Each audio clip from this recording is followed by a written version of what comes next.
ici Satou. Plutôt que le kendo ou le judo, l'expression « tournoi d'arts martiaux » me fait penser à un manga de combat shonen. Ma seule expérience réelle des arts martiaux, c'est le judo qu'on nous faisait faire en cours de sport.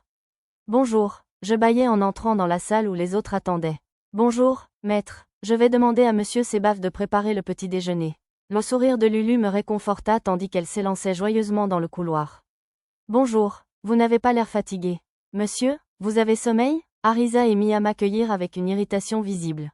Ouais, j'ai trouvé un coin tranquille pour fabriquer des flèches, vu qu'on en manquait après le dernier combat. Hein? Alors vous n'êtes pas allé dans un établissement avec une bande de jolies dames? Bien sûr que non, j'aurais dû me douter que c'était ce qu'elle soupçonnait. Après ma rencontre avec le duc la veille, j'étais allé dans les ruines du labyrinthe sous l'ancienne capitale pour fabriquer de nouvelles flèches sacrées, des lances courtes sacrées, etc. Je voulais aussi fabriquer plus de bleu au cas où nous rencontrerions un autre adversaire de classe Seigneur Démon.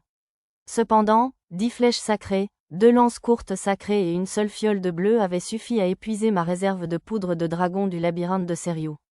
Je n'avais pas vraiment envie de m'en prendre au cadavre de la vallée des dragons, alors il me fallait mettre la main sur des écailles de dragon, sinon je risquais de m'attirer des ennuis. Désolé d'être si méfiant. Désolé, ce n'est rien. Au fait, où sont passés Lisa et les autres? Je leur ai tapoté légèrement la tête, puis j'ai posé une question au hasard pour dissimuler ma culpabilité. Tolma avait déjà accepté de me faire découvrir la vie nocturne de l'ancienne capitale pendant notre séjour. Si je ne laissais pas libre cours à ma libido de temps en temps, j'avais peur de franchir une ligne dangereuse avec quelqu'un comme Nana ou Mademoiselle Karina. Pour l'instant, mon talent de « poker face » dissimulait ses émotions. Lulu revint et, tandis que nous allions à la salle à manger, Mademoiselle Karina, ses servantes et le groupe d'avant-garde entrèrent par la porte donnant sur la cour. Ils avaient bien transpiré à l'entraînement dehors toute la matinée. Après avoir savouré un petit déjeuner raffiné digne d'un hôtel, préparé pour nous par les chefs du domaine de Worgosh, nous sirotions des tasses de thé bleu-vert lorsque le majordome, Monsieur Sebaf, entra. Seigneur chevalier, une lettre est arrivée pour vous. Et vous aussi, madame. J'acceptai la lettre et jetai un coup d'œil au cachet. La mienne était de Tolma, tandis que celle de Mademoiselle Karina était de son jeune frère, Orion. La lettre de Tolma indiquait que son frère, le vicomte Siemon, reviendrait le lendemain matin. C'était bien plus tôt que ce qu'il avait dit au salon. Il m'avait indiqué les heures auxquelles le vicomte serait disponible, alors je lui ai répondu pour demander le créneau le plus proche, le lendemain après-midi à 2 coups de sonnette. Oh, c'est Orion, s'est hérissée Mademoiselle Karina en finissant de lire sa lettre. Qu'est-ce qui ne va pas? S'il pense qu'assister à un tournoi d'arts martiaux est plus important qu'une visite de sa sœur lointaine. Sa voix s'est éteinte, trop indignée pour continuer. De grosses larmes ont perlé sur ses cils. J'ai tenté d'offrir un mouchoir à Mademoiselle Karina, mais j'ai été rapidement intercepté par le duo de fer.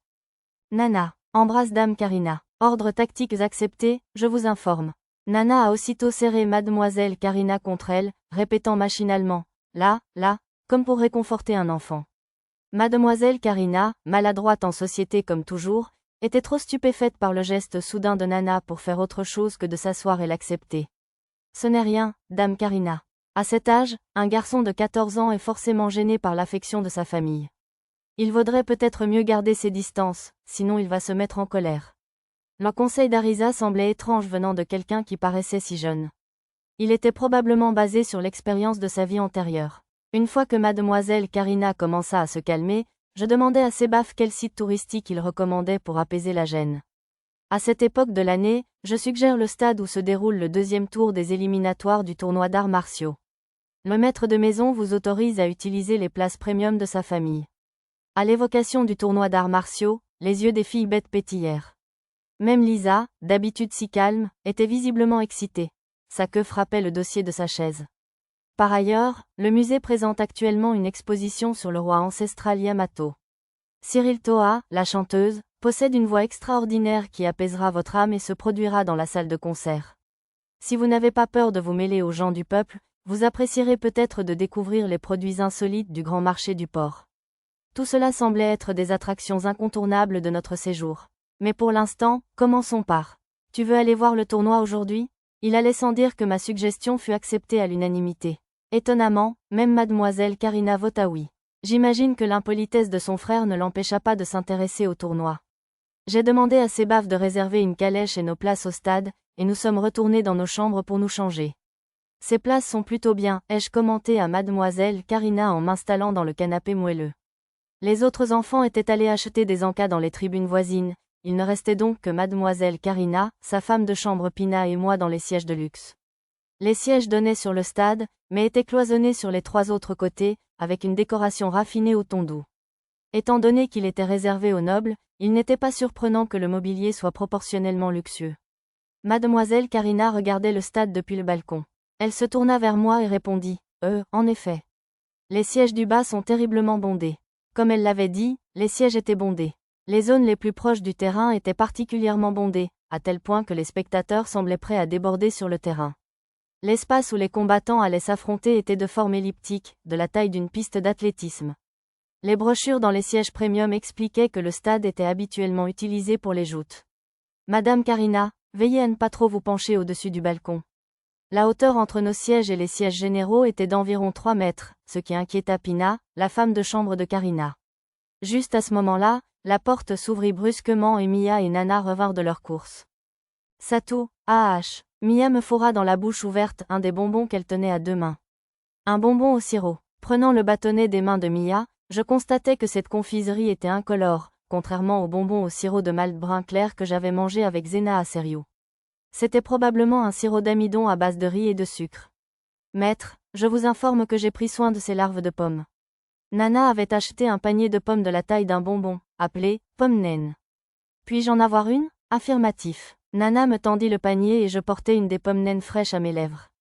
Dès que je la croquai, le jus me coula dans la bouche, accompagné de la douceur acidulée caractéristique du fruit. Un instant plus tard, le parfum des pommes emplit mes narines. Très bon, oui, maître. Le goût semblait un peu fade, mais c'était probablement parce que j'avais mangé le bonbon au sirop juste avant. Mia, qui goûtait aussi la pomme juste après le bonbon, fronça les sourcils dans une réaction similaire. Puis, Lulu revint avec Pochi et Tama. Brochettes de poulpe, et des brochettes de calamar, monsieur. Une odeur alléchante m'envahit du grand sac que portaient les 2 filles bêtes. Je croyais que la plupart des gens ne mangeaient pas de poulpe et de calmar ici ? Demandai-je, me souvenant vaguement d'une rumeur. Vraiment ? Répondit Lulu. Il y avait des roturiers qui en achetaient au stand. Je suppose que ce sont surtout les nobles et les habitants d'autres territoires qui n'en aiment pas. Tout en parlant, Lulu installa la table pliante dans un coin de la loge de luxe et y disposa les brochettes avec expertise. On est de retour, maître, on est de retour. Arisa, Lisa et Erina, la servante de Karina, arrivèrent les dernières. Mince, c'était dur, grommela Arisa. Les stands de brochettes de poulet et de viande étaient bondés. Pas vrai ? Sans parler des bagarres et des pickpockets. Erina acquiesça. Avec l'aide de Lulu, Lisa ajouta les brochettes de poulet et de viande sur la table.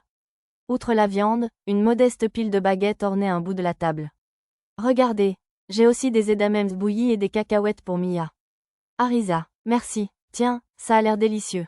En grignotant des edamame et des cacahuètes, j'ai eu envie d'une bonne bière fraîche. Pendant que nous goûtions les différents encas, le moment des matchs a sonné. Le gong en cuivre a retenti et la voix d'un commentateur a résonné dans le stade. Premier match. Tan, l'épéiste magique, l'explorateur de fer sanglant, contre Kajiro, maître Ziguin, le samouraï de l'Empire des Sagas. La plupart du groupe se tourna pour regarder les 2 combattants entrer dans l'enceinte, mais Arisa et Mia semblaient plus intéressés par autre chose. La voix du commentateur était un peu étouffée. Ils utilisent la magie du vent avec un tube parlant, peut-être ? Cela. Mia désigna plusieurs énormes tubes qui surgissaient parmi les sièges du public. D'après l'affichage de réalité augmentée, il s'agissait d'outils magiques appelés tours de haut-parleurs avant. Arisa avait deviné juste, mais elle était déjà passée à autre chose. Oh, Tan est peut-être un nom bizarre, mais il est vraiment beau. Et ce Kajiro est sauvage et mal rasé, comme un vrai guerrier. Scrutant à travers l'une des longues vues de la loge de luxe, Arisa me communiqua des informations totalement inutiles. J'utilisais ma compétence, viseur télescopique, pour observer les concurrents. Grand et musclé, Kajiro portait une épée longue de plus d'1,80 m et attendait sagement le début du combat. Il portait à peine une armure, alors peut-être que son style était « la victoire à celui qui fait le premier pas ». Comme il se devait à son entrée en scène comme samouraï, l'homme portait un kimono et un hakama. Sa blondeur et ses traits italiens évoquaient un japonophile étranger. Originaire de l'Empire Saga, célèbre pour ses invocations de héros, il avait probablement été influencé par la culture japonaise durant son éducation. Tan, quant à lui, était équipé d'une épée à une main en mithril et d'un bouclier, ainsi que d'une armure brillante fabriquée à partir de la carapace d'un scarabée. Tan était niveau 42, tandis que Kajiro était niveau 39. Tous deux avaient des niveaux exceptionnellement élevés, ce qui était sans doute prévisible en demi-finale, trop élevé en fait. Tous deux figuraient parmi les 5 premiers du tournoi. Ils sont donc alignés pour s'écraser avant d'atteindre la finale. Non, j'ai peut-être trop réfléchi. Je ne vois pas leurs statistiques de cette distance. Arisa grommela, mécontente, puis fit ses pronostics à voix haute. D'après ce que j'ai entendu, Tan va probablement gagner, puisqu'il sait utiliser la magie. Arisa, c'est un peu prématuré. Outre la carrure imposante de Sir Kajiro, il ne faut pas sous-estimer la portée et la puissance de cette énorme épée longue. Le match se jouera sans doute sur la capacité de Sir Tan à utiliser la magie avant d'être terrassé. Oh, c'est un discours inhabituel pour Lisa. Tan semblait avoir quelques niveaux de plus, mais Kajiro était plutôt un pur combattant, il pourrait donc facilement compenser en combat à l'épée. Ouah, vulgaire. Oui, ses vêtements manquent cruellement de raffinement. L'arbitre, objet de l'évaluation d'Arisa et de Lisa, venait d'entrer dans l'arène, vêtu de vêtements aux couleurs vives, brandissant de grands drapeaux rouges et blancs ainsi qu'un corps. Les combattants formèrent 2 cercles tracés au sol, à une trentaine de mètres l'un de l'autre. Cela semblait être la position de départ. À cette distance, un magicien n'aurait probablement pas pu terminer un long chant avant que son adversaire n'attaque. L'arbitre souffla dans un corps et cria que le combat avait commencé. Le guerrier a chargé, monsieur.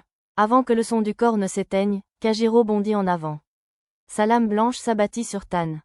Bouclier instantané Hirameki Tate. Une barrière défensive s'étendit du bouclier de Tan comme une ondulation lumineuse, repoussant l'attaque de l'épée longue. Cela me rappela l'armure réactive d'un tank. Avant que Kajiro ne puisse retourner son épée, la lame à une main de Tan s'abattit sur le visage de Kajiro. Kajiro se contorsionna pour esquiver le coup, mais subit une triple attaque de Tan. Oh, il s'éloigne, monsieur. Pochi agita son bâton à brochette maintenant vide. MMPH, MMPH, MMPH? Tama, essaie de finir de manger avant de parler, d'accord? Tama tenta de participer aux commentaires en mangeant une bouchée et fut accueilli par une légère réprimande de Lulu.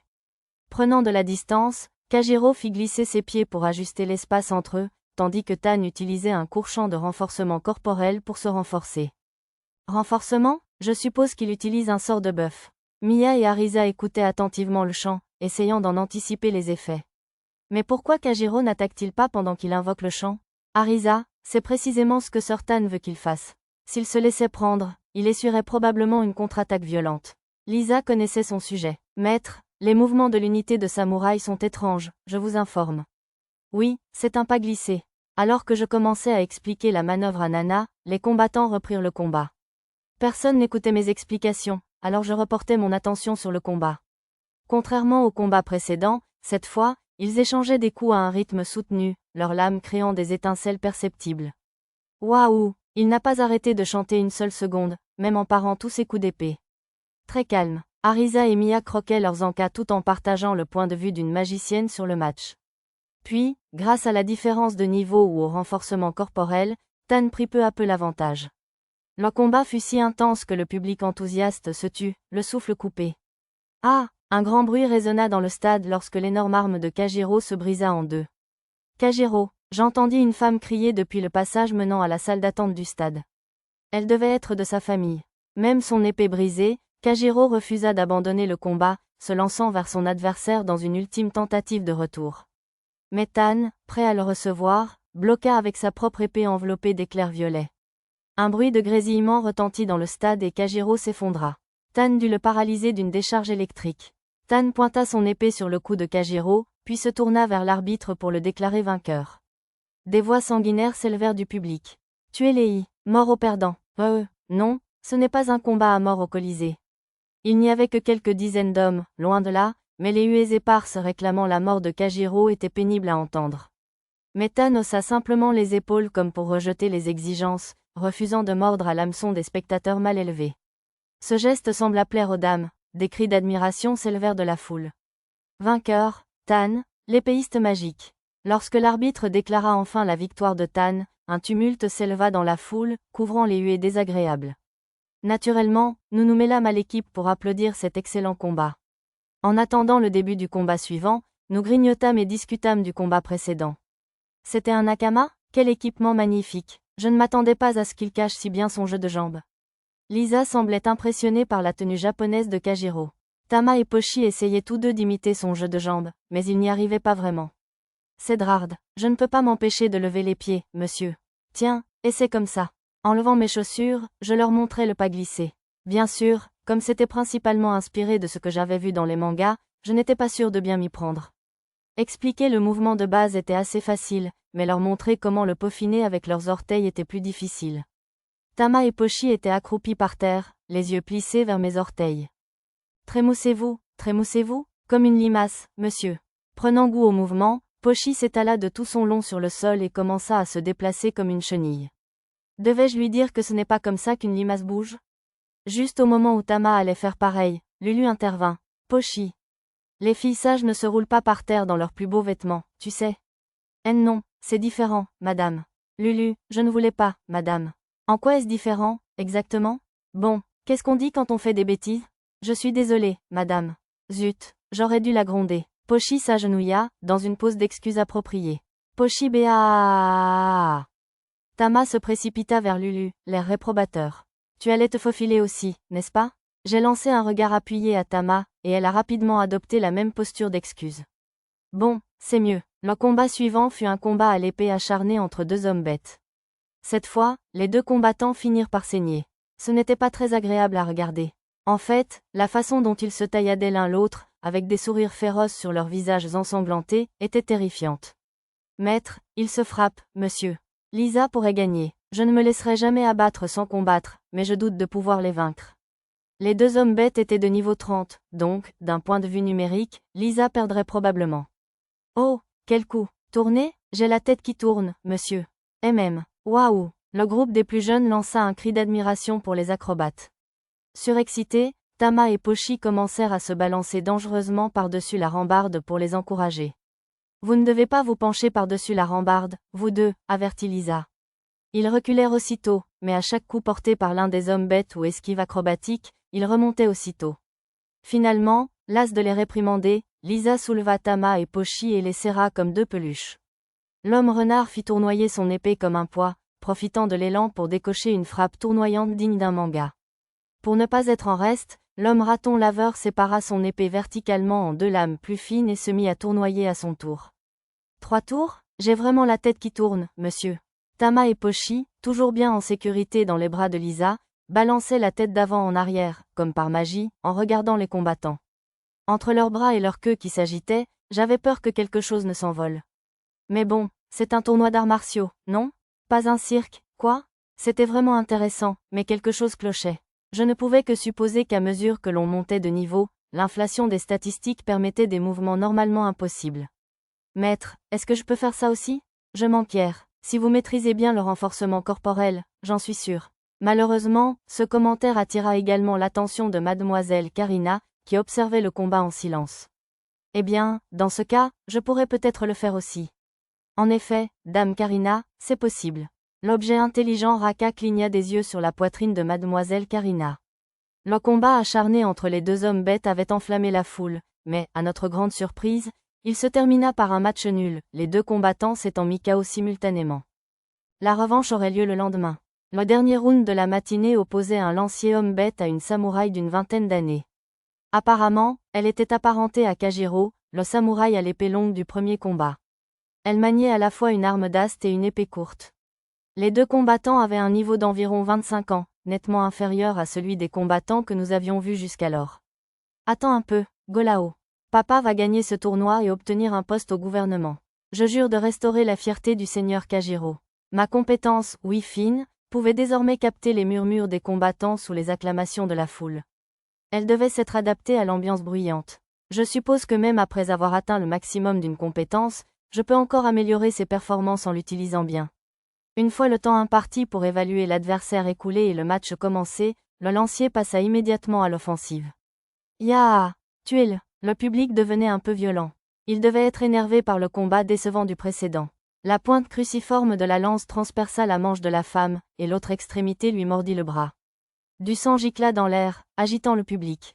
Sangwon, je n'aimais pas vraiment la tournure que prenaient les choses. Dans le système de jeu de ce monde, la perte de sang semblait entraîner des dégâts continus. Les PV et les barres d'endurance du samouraï diminuaient régulièrement au fil du temps. La perte de sang fit tituber la femme, et la foule hurla de rage. Ouais, Tama et Pochi, toujours dans les bras de Lisa, se recroquevillèrent, craintives, les oreilles aplaties et la queue cachée entre les jambes. Même Lisa, d'habitude si stoïque, avait pâli. Quelque chose les effrayait probablement.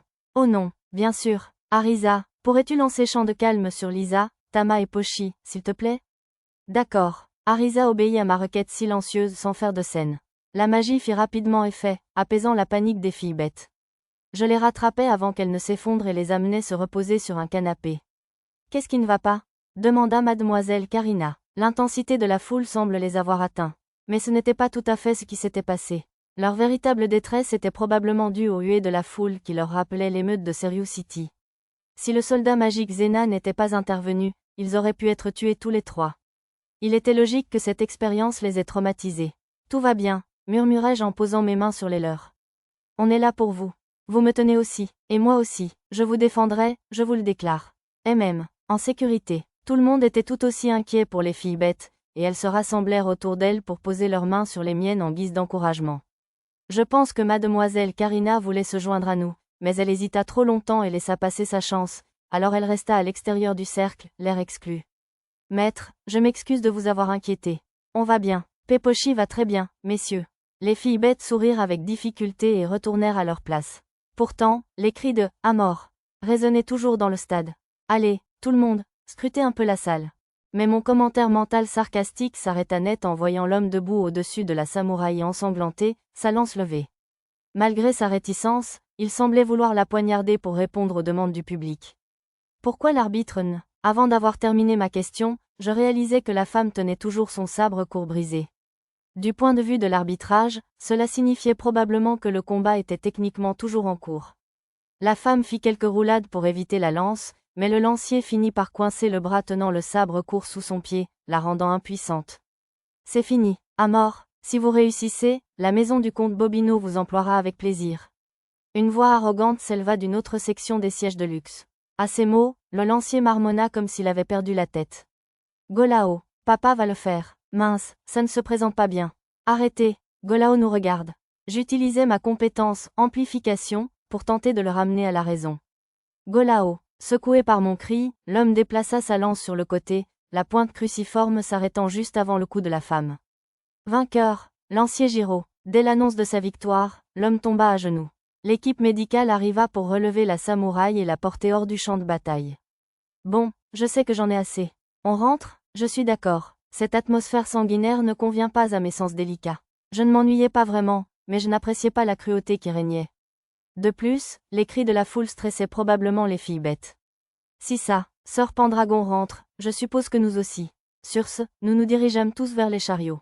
En chemin, ma compétence, oui fine, déclencha une conversation intéressante. Et, qu'est-ce que vous faites? Je suis un descendant direct de la prestigieuse famille Bobino, je vous le dis. Faux chevalier, du calme, s'il vous plaît. Nous détenons tous les membres de la famille Bobino sur ordre de sa grâce le duc.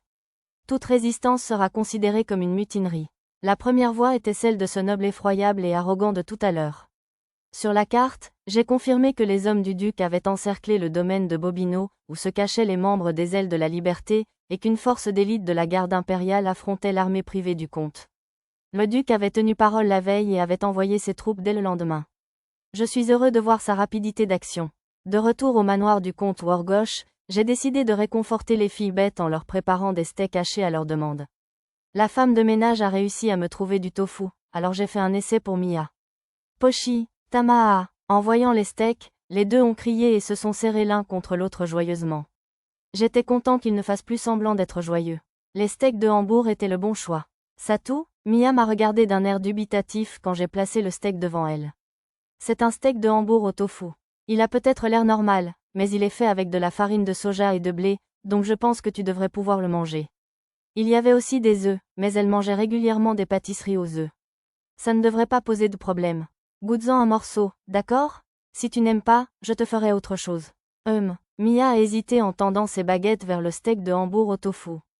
Miam, a-t-elle marmonné. Puis, après avoir bien mâché et avalé l'unique bouchée, ses yeux pétillèrent. Délicieux. Ça fond en bouche, et son goût mystérieux n'a rien à voir avec le pain ou les légumes. C'est tellement bon, c'est incroyable. Cette fois, elle parla en elfique pour exprimer longuement son approbation.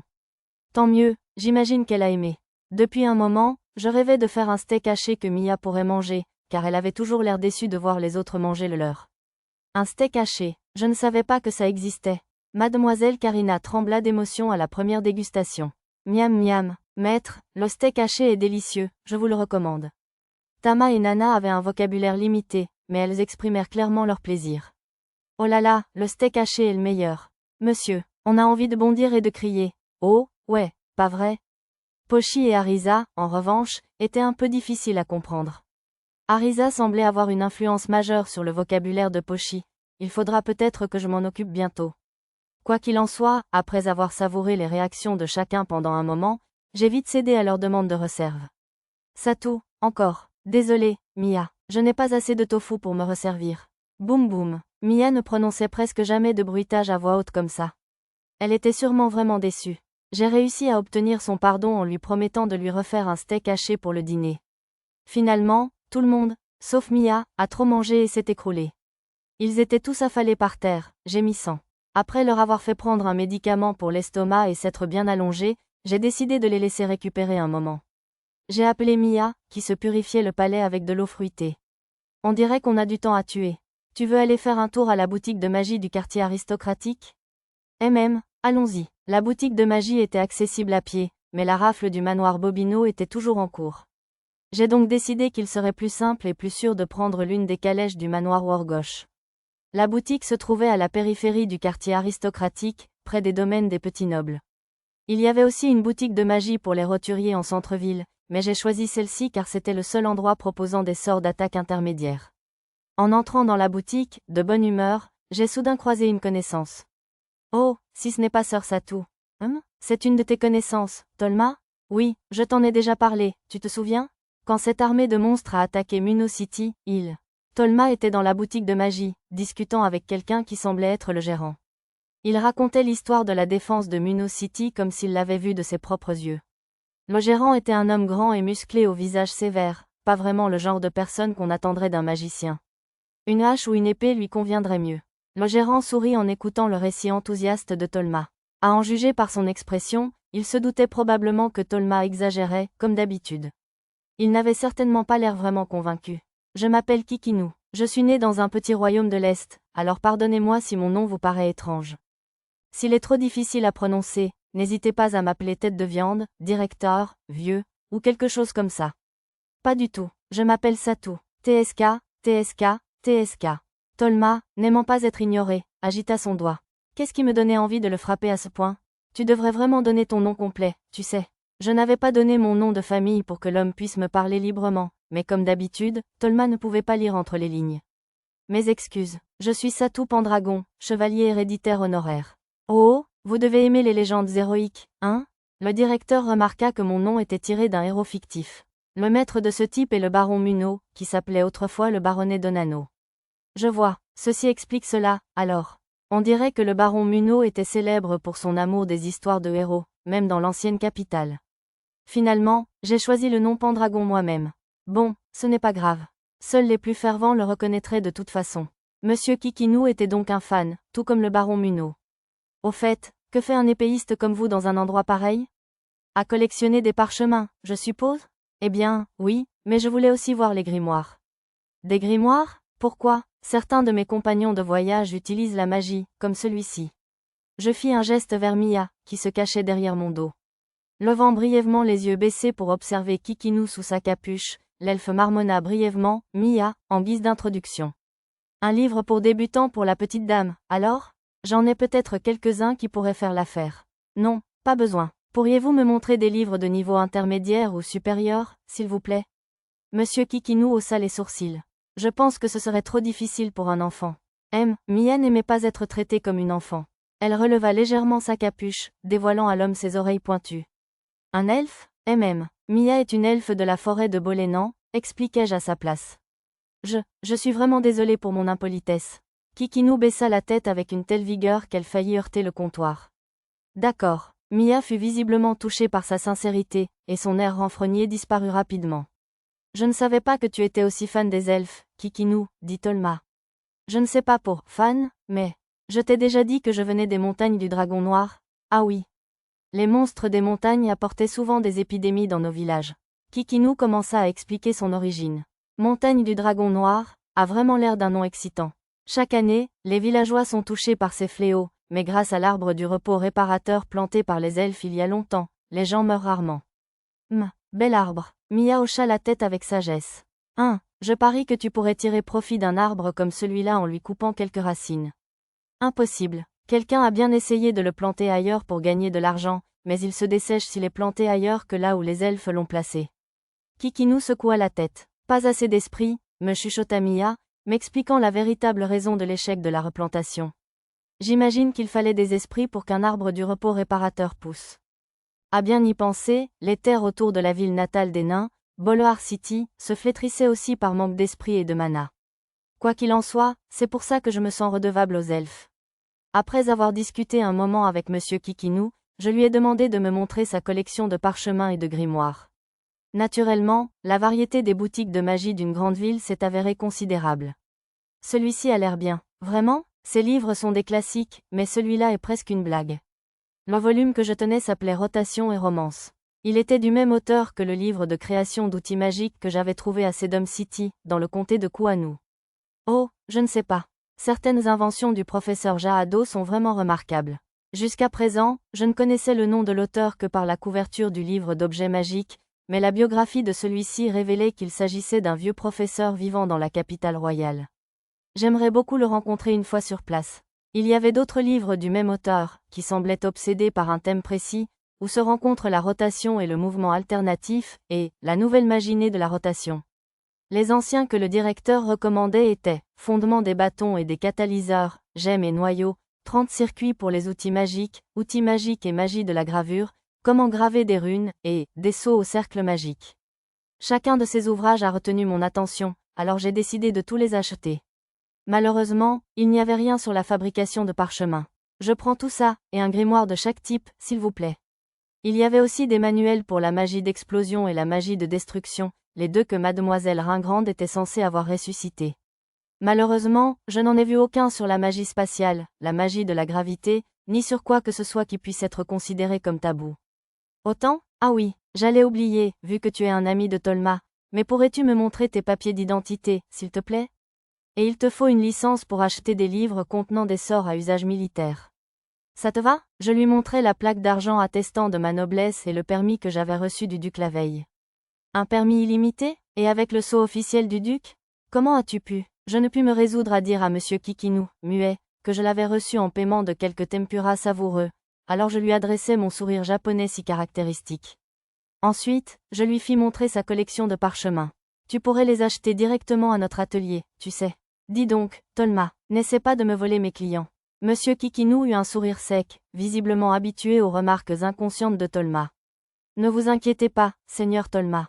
J'ai plein de parchemins étranges à commander lors de ma visite. En fait, je comptais essayer d'obtenir des parchemins personnalisés de mes propres sorts, alors j'ai décidé d'acheter ceux disponibles en magasin en premier. Les parchemins généraux que Monsieur Kikinu m'a montrés n'étaient pas différents de ceux que j'avais achetés à Gururian City, mais j'ai acheté pas mal de parchemins de magie militaire. Ils étaient tous de niveau inférieur ou intermédiaire, mais j'ai obtenu des sorts d'attaque comme tempête de feu, laser et explosion, 2 sorts de communication appelés murmure du vent et téléphone, et un sort d'interférence magique appelé briser la magie, pour n'en citer que quelques-uns. Ah, si j'avais eu tous ces sorts avant, il aurait été tellement plus facile de vaincre le Seigneur démon. Malheureusement, il manquait des parchemins de quelques autres sorts que je voulais, comme aquasoin, élimination du poison, guérison des maladies, etc. D'après Monsieur Kikinu, les versions parchemins n'étaient pas très efficaces, les potions étaient donc considérées comme beaucoup plus fiables. Qu'en est-il des sorts comme main magique, verrouillage et déverrouillage? Je suis désolé, mais... Sir Satou, interrompit Tolma, fabriquer des parchemins comme verrouillage et déverrouillage utilisables pour commettre des crimes est strictement interdit. Les sorts militaires sont donc autorisés, mais pas ceux-là. D'autres sorts comme transparence et clairaudience étaient également interdits, car ils pouvaient servir à l'espionnage. On m'a dit que les nobles avaient souvent des constructions spéciales sur leurs terres pour empêcher ce genre de magie.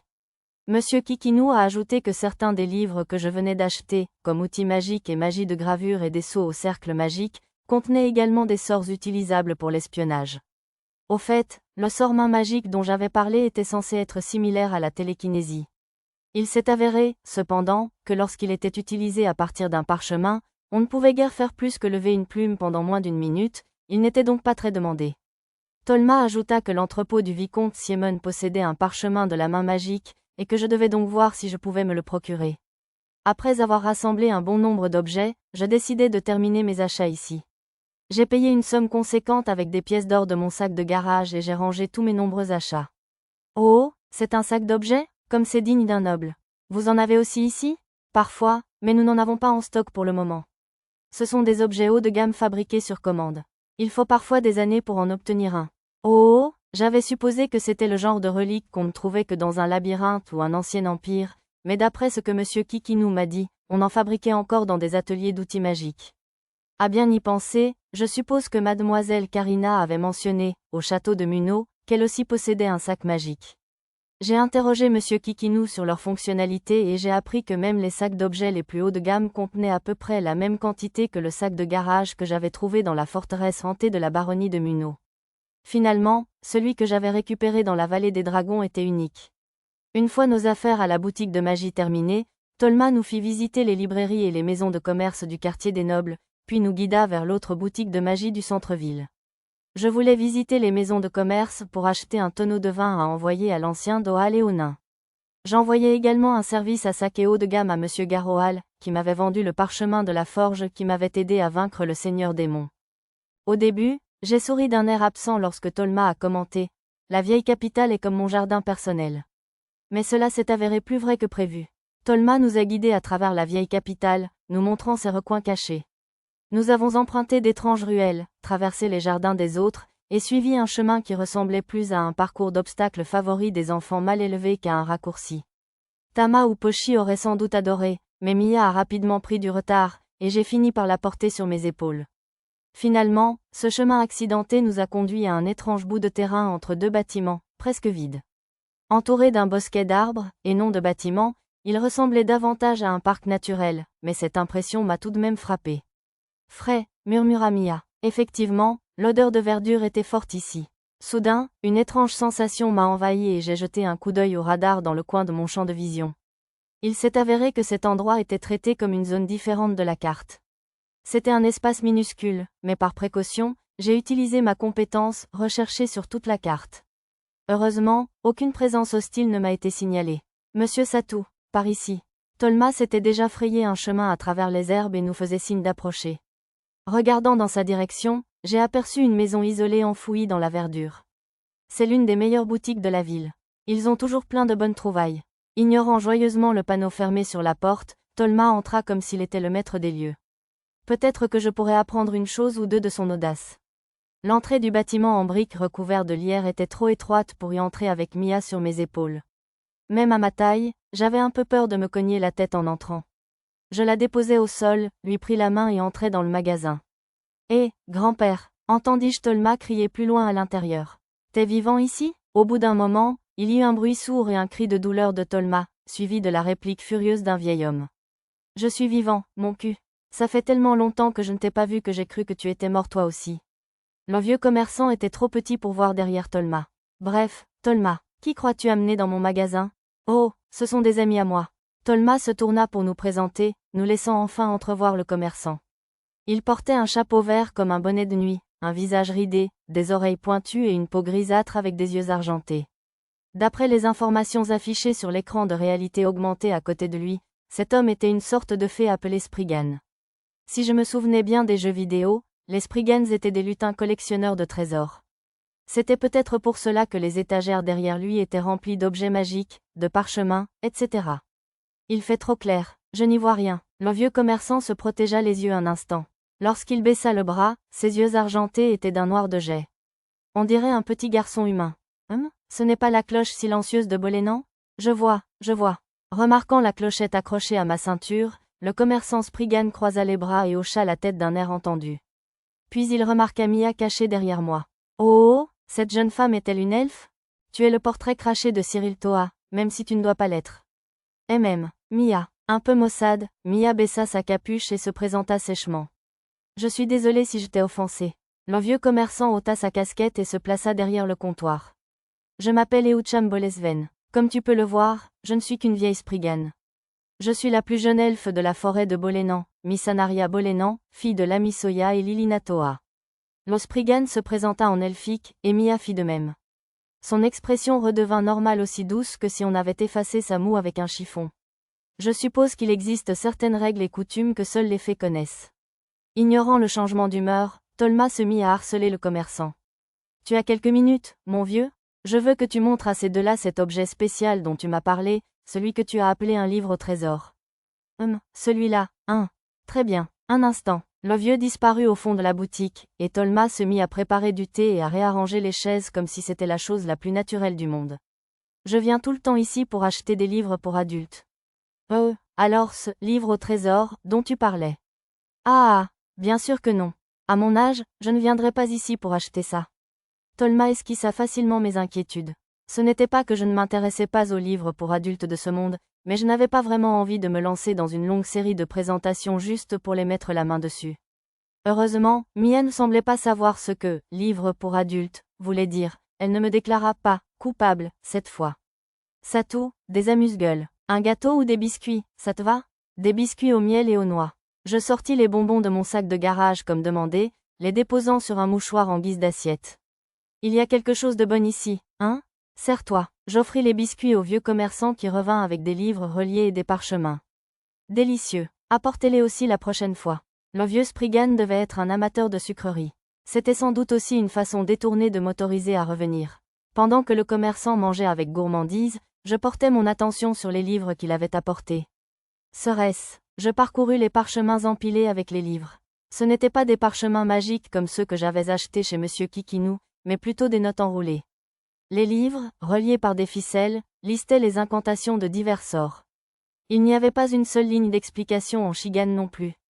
À la place, les feuilles enroulées contenaient des guides et des notes pour lire les parchemins, alors je les utilisais pour essayer de les déchiffrer. Cela me rappela l'époque où j'étais étudiant, quand j'essayais de rétroconcevoir les programmes sources des jeux à partir du code binaire. J'avais toujours apprécié ce genre de choses. Ce n'était pas crypté comme le guide de fabrication des épées sacrées, ce qui le rendait relativement facile à lire. Est-ce de la magie spatiale? C'est vrai, je suis impressionné que tu aies pu le déchiffrer si vite, mon garçon. Losprigan haussa les sourcils de surprise, puis me frappa l'épaule avec admiration. Pas étonnant qu'on t'ait confié la cloche silencieuse. Un sorcier itinérant me les a laissés et m'a demandé de les donner à la première personne capable de les lire, expliqua-t-il, m'expliquant l'origine du grimoire. Je n'aurais jamais imaginé retrouver ce volume si pratique ici, et j'en fus ravi. Ce serait un beau souvenir pour Arisa, qui était de retour à surveiller le manoir. Au fait, Sir Eucham, les parchemins sur l'étagère derrière vous seraient-ils à vendre, par hasard? Je lui désignai l'étagère qui avait attiré mon attention il y a un instant. Tu as l'œil vif. D'habitude, je ne les vends pas, mais ils m'ont été laissés par le même sorcier. Tu devrais peut-être les avoir, si tu veux. Oui, s'il te plaît. Grâce à mon enthousiasme, le vieux commerçant accepta de me vendre 4 parchemins. Il comprenait les sorts de magie spatiale clairvoyance et clairaudience, le sort de magie pratique transparence et le sort de magie lumineuse illusion. L'homme Spriggan m'avait conseillé de ne pas trop regarder, mais je n'avais pas l'intention de l'utiliser de cette façon. Tolma semblait vouloir discuter un moment avec le vieux commerçant, alors nous avons décidé de continuer. Suivant les instructions du commerçant, nous sommes partis directement de la porte et avons débouché dans une ruelle près de la rue principale. Alors, c'est par là que ça se connecte? J'ai regardé par-dessus mon épaule, mais je n'ai rien trouvé d'autre que des clôtures. Un coup d'œil à ma carte m'a indiqué plusieurs terrains vagues bordés d'arbres. En cherchant Tolma et Monsieur Eucham, j'ai découvert que le magasin était en fait situé un peu plus loin.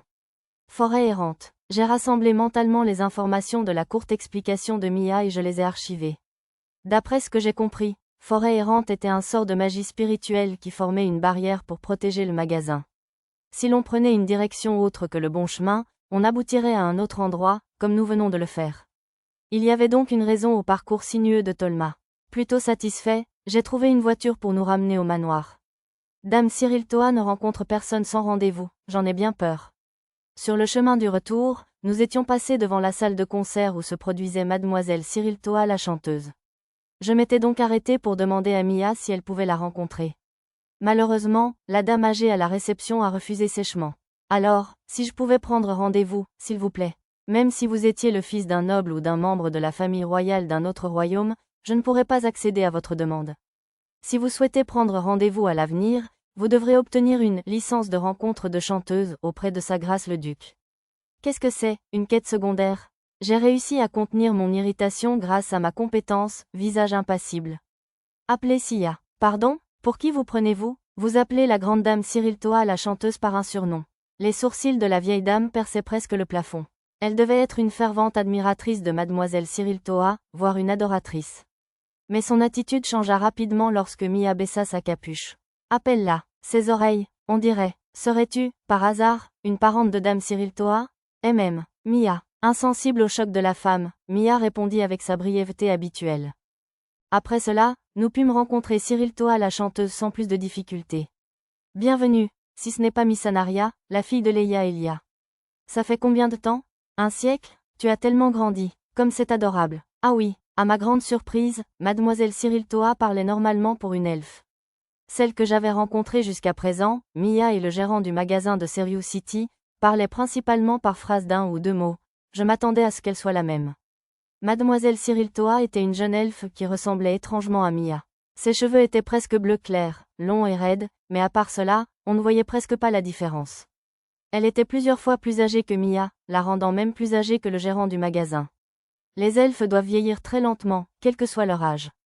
Un lolicon serait probablement ravi. Ça fait si longtemps que je n'ai pas mangé de fruits frais de l'arbre de montagne. Bien. La part que j'offris à mademoiselle Cyril Toa la fit sourire. Elle avait décliné les pâtisseries et les fruits secs que je lui proposais, prétextant que ce serait mauvais pour sa gorge, raison pour laquelle j'avais sorti les fruits. Je les pris dans le stockage et les ai passés dans le sac du garage, bien sûr. L'Océna Boléen m'a contacté pour me dire que tu avais disparu, Mia. Tu t'es donc enfui avec ce garçon humain? Amant. Comme d'habitude, Mia était impassible, alors je m'expliquais à sa place. Elle n'avait pas l'air ravie d'être corrigée, mais j'ai pensé qu'il valait mieux couper court à ce genre de rumeurs avant qu'elle ne commence. C'est merveilleux. Alors, vous avez sauvé notre princesse d'un sorcier maléfique. Romantique. Après avoir résumé l'histoire, chaque elfe a commenté. Je suppose que mademoiselle Cyril Toa est aussi préoccupée par l'amour. Dame Cyril Toa, c'est bientôt l'heure de votre prochaine représentation. Alors que nous discutions toutes les trois, la réceptionniste de tout à l'heure est venue d'appeler mademoiselle Cyril Toa. Nous avons dû parler plus longtemps que prévu. Oh là là, quel dommage. Vous restez dans la vieille capitale un moment? Je reviendrai. Remarquant que Cyril Toa semblait réticente à se séparer, Mia a hoché la tête pour la rassurer. Oh, je sais, Mia, vous pouvez prendre ceci. Mademoiselle Cyril Toa a pris un étui à instruments sur une étagère et l'a tendu à Mia. Sia, je ne m'en sers plus. Il sera plus heureux avec toi. Dame Cyril Toa caressa l'étui avec amour. Sa main, gantée jusqu'au coude, était étiquetée « main artificielle » sur mon écran de réalité augmentée. Ses mouvements étaient si naturels qu'il était impossible de la distinguer d'une main ordinaire, mais elle devait être insuffisante pour un maître musicien. D'accord. Après une légère hésitation, Mia accepta l'instrument de musique dans son étui. Tandis que la réceptionniste paniquait encore, Cyril Toa prit son temps pour lui dire au revoir. J'adorerais discuter à nouveau. Je préparerai des douceurs douces pour la prochaine fois. Elle rit doucement. J'ai hâte. D'un geste de la main gantée, mademoiselle Cyril Toa quitta la pièce. Dans la calèche, sur le chemin du retour, Mia serrait l'étui contre sa poitrine tout en racontant des histoires sur la chanteuse elfique en phrases courtes et hésitantes. Il s'avéra qu'elle avait perdu son bras dans un tragique accident lors d'une exploration de la cité labyrinthe de Célivra. Mia se souvenait de ses talents de chanteuse, qui étaient médiocres. Elle avait donc dû se consacrer à l'entraînement vocal après avoir perdu son bras. J'avais un profond respect pour sa persévérance face à l'adversité. Pendant que j'en discutais avec Mia, la calèche arriva au manoir et je décidai d'emmener tout le monde la voir en spectacle. Tard dans la nuit, je retournai dans les ruines du labyrinthe sous l'ancienne capitale. Naturellement, je voulais tester les parchemins que j'avais acquis. Si j'ai eu autant de retard, c'est parce que je devais expliquer à Arisa et Mia le livre de sorts de magie spatiale que je venais de recevoir. Dès que je l'ai expliqué, Arisa a voulu l'apprendre immédiatement, mais elle n'avait pas assez de points de compétence pour atteindre le niveau lui permettant d'utiliser la téléportation. Elle a fini par se rouler par terre, désespérée. Bref, il était temps de commencer les expérimentations. Celui-ci est plus puissant que je ne le pensais. Lorsque j'ai utilisé Tempête de Feu depuis le menu magie, elle a complètement détruit tout ce que j'avais préparé pour tester l'efficacité de mes sorts, rochers, armures, etc. La température était inférieure à celle de Forge, mais sa puissance globale était bien supérieure. Les sorts créés spécialement pour le combat étaient vraiment destructeurs. Je n'avais pas envie d'aller trop loin, alors j'ai commencé mes expériences dans un niveau relativement élevé du labyrinthe, mais à ce rythme, les sorts pourraient bien provoquer des bruits ou des tremblements à la surface. Par mesure de sécurité, je me suis rapproché du niveau intermédiaire du labyrinthe pour tester les autres parchemins. Les sorts d'attaque étaient tous puissants, mais le laser de magie de lumière infligeait relativement peu de dégâts de zone. Comme il était possible de réduire sa puissance en ajustant le nombre de rayons tirés, il pouvait s'avérer utile de multiples façons. Utilisé en conjonction avec condensation, un sort que j'avais acquis précédemment, j'ai découvert que je pouvais concentrer tous les rayons pour augmenter sa puissance, modifier sa trajectoire, etc. Condensation de la joie a son utilité, après tout. Je n'ai pas beaucoup testé casser la magie, mais il me semblait correct aussi. Cependant, si je l'utilisais pour annuler un sort intermédiaire comme tempête de feu, l'excès de magie finirait par déferler dans toutes les directions. Il me faudrait trouver un moyen de m'en protéger. D'après un livre, la section de mana était le meilleur moyen d'empêcher cette déferlante magique. Il y en avait un autre pour la liste des parchemins dont j'avais besoin. Les sorts de communication étaient tous très pratiques. La clairvoyance, qui permettait de prendre des nouvelles de ses compagnons éloignés, et le téléphone, qui permettait de communiquer avec eux, semblaient particulièrement utiles. Espérons qu'Arisa ou Mia pourraient au moins apprendre à utiliser le téléphone grâce au livre de magie spatiale. Lulu pourrait peut-être aussi, puisqu'elle possédait la compétence chant. oceanofpdf.com